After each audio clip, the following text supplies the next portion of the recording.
Why can you understand the past and still feel controlled by it? You know why you are afraid. You can name the childhood, the breakup, the failure, the year everything changed.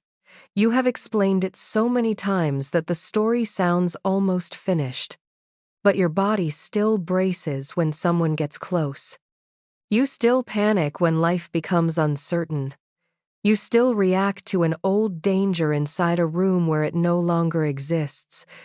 Because understanding what happened is not always the same as completing the experience. Leah Moreno knew exactly when her family lost their home. She knew the date her father left. She knew why her mother stopped opening mail at the kitchen table.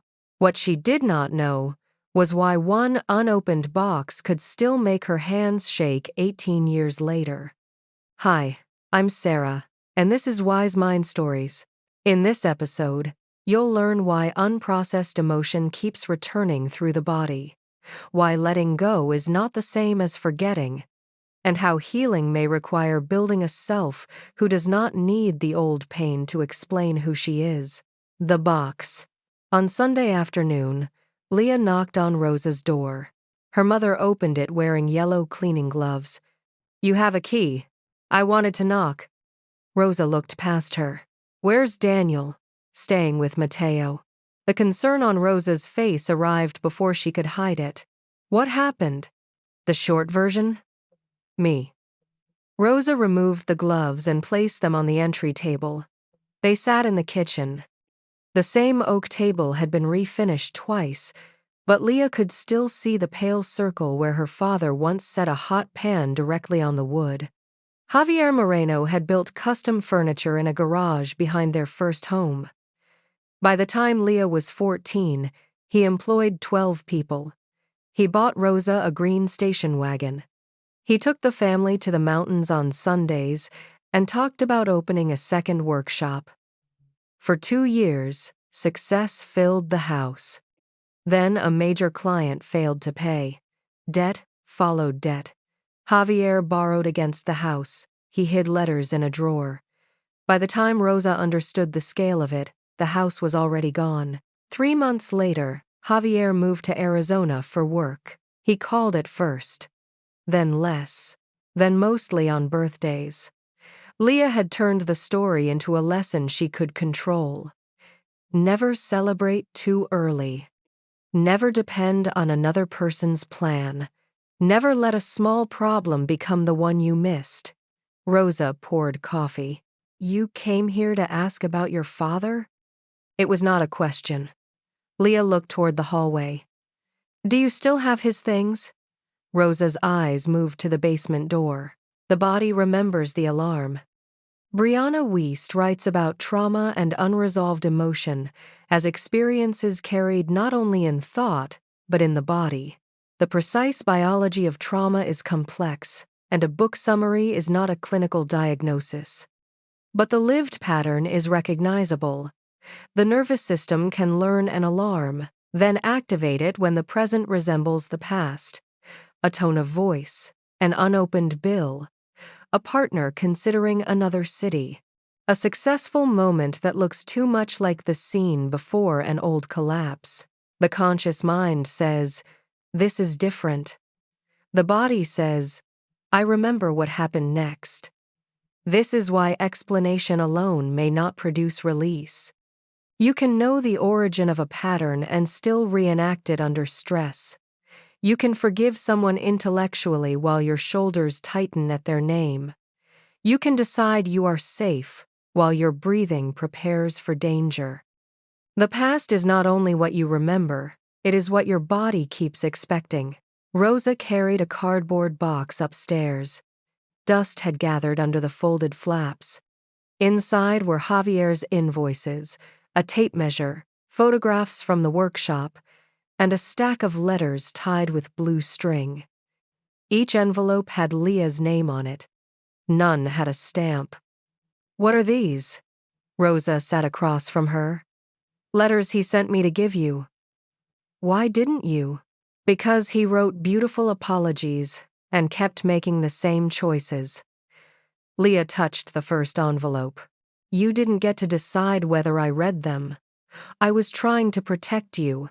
The sentence struck with the force of recognition. Protect, control, decide for someone else because uncertainty feels unbearable. Leah looked at her mother and saw the shape of her own love, the emotional backlog. Wiest compares unprocessed feelings to messages that accumulate when we refuse to open them. At first, avoidance feels efficient. There is work to do, a family to stabilize, a launch to save. So grief becomes tightness in the throat. Anger becomes a headache. Fear becomes another list. The emotion does not disappear. It loses language. Then, it returns through behavior. Leah had spent 18 years solving the logistical consequences of that year. She helped Rosa refinance a car. She reviewed Mateo's first lease. She saved enough money to survive a year without work. She never opened the emotional message beneath the preparation. My father chose a future that did not include me. If good things grow, they become large enough to lose. If I stop watching, love will disappear through a door. Rosa pushed the letters toward her. Read them if you want. Leah untied the string. The first letter began with a memory from the trailhead. Javier teaching her to use a compass, though they could see the parking lot from where they stood. The second described the workshop. The third promised he would return by Christmas. He did not. The fourth apologized for the promise. Leah stopped reading. Her hands were trembling. Rosa reached across the table. Leah pulled back. Then she saw the hurt on her mother's face and placed her hand down again. Rosa covered it with both of hers. For several minutes, neither of them spoke. Leah had imagined releasing the past as a clear mental act, a verdict, an acceptance. Instead, it looked like sitting at the same table while the feeling finally completed the sentence. What healing is not. We often imagine healing as a return. Return to who you were before the betrayal, before the loss, before the year that changed you. But Wiest makes a harder argument. Psychological healing is often transformation, not restoration. You may not become the person you were before. You become someone who can carry what happened without organizing an entire life around preventing it from happening again. That process can feel like disintegration because an old identity is losing its job. If you are no longer the fixer, who are you? If you are no longer the abandoned child proving she can survive, what directs your choices? If vigilance is no longer love, how do you care for people? Healing is not returning to the self before the wound. It is meeting the self no longer ruled by it. Leah had believed she needed her father's explanation. The letters did not provide one. They showed regret, affection, cowardice, hope, failure. They made him more human and less solvable. That was painful. It was also freeing. The past did not contain one missing fact that would make her present safe. Safety would have to be built now. Daniel's boundary. That evening, Leah drove to Mateo's apartment. Daniel met her in the lobby. He did not invite her upstairs. "I found letters from my dad," she said. Daniel waited. The old Leah would have told the whole story and expected the story to erase his boundary. Instead, she said, "I think I learned that success comes before collapse, and that people leave while you're still making plans with them." Daniel's face softened. "That makes sense. I'm sorry. That also matters. Will you come home?" He looked toward the elevator. "Not tonight." Leah felt the familiar panic. She wanted to turn his boundary into an ending. She wanted to demand a timeline. Instead, she pressed both feet into the floor. "Okay." Daniel looked back at her. "I don't need you to have no fear," he said. I need fear to stop becoming the third person in our relationship. Leah nodded. I'm working on it. I know. But I need to see a life, not only an emergency response. There was the cost the past had created. Daniel did not doubt her insight. He doubted whether insight would become a home he could live in. Letting go by living forward. Wiest's approach to letting go is not to force yourself to forget. It is to build a life present enough, meaningful enough, and alive enough that the past stops being the most compelling place your mind knows to return. You do not release an identity only by declaring it over. You give it fewer jobs. You let someone else solve a problem. You keep a promise that does not earn applause. You create memories in which uncertainty does not end in abandonment. You practice a new definition of safety until it has evidence. You loosen the past by giving the present somewhere stronger to stand. Before leaving, Leah gave Daniel the brass compass. I think you should keep this for now. He closed her fingers around it. No. It says wherever we go next. That includes the part where we don't know. Leah drove home alone. The apartment was still empty, but it no longer felt like proof of the future. It felt like a consequence in the present. Something honest. Something she could respond to without rewriting its meaning. She placed the compass on the kitchen table and opened a notebook. At the top of the page, she wrote, "What I never let myself feel was..." Then she let the sentence finish. Practical payoff. The unfinished sentence. Set a timer for 90 seconds.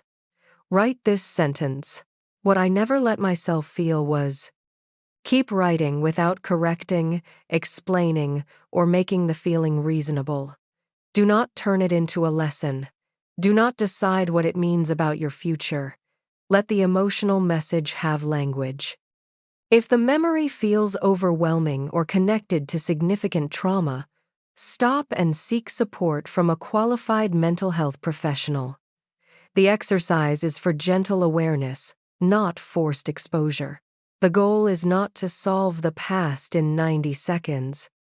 It is to stop making your behavior speak for a feeling you have never allowed to speak for itself.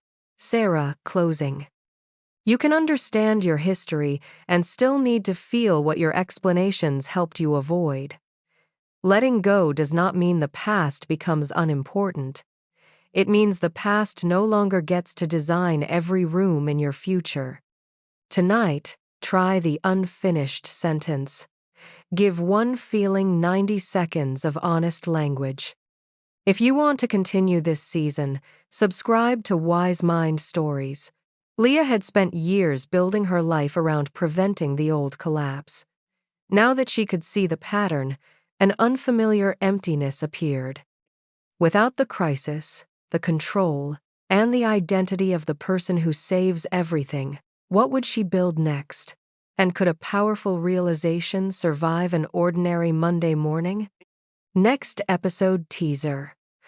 Leah attempts to become a new person overnight. 3 color-coded schedules, and 1 sleepless week later, Haven begins to slip. The answer will not be more motivation, it will be a change small enough to survive her real life.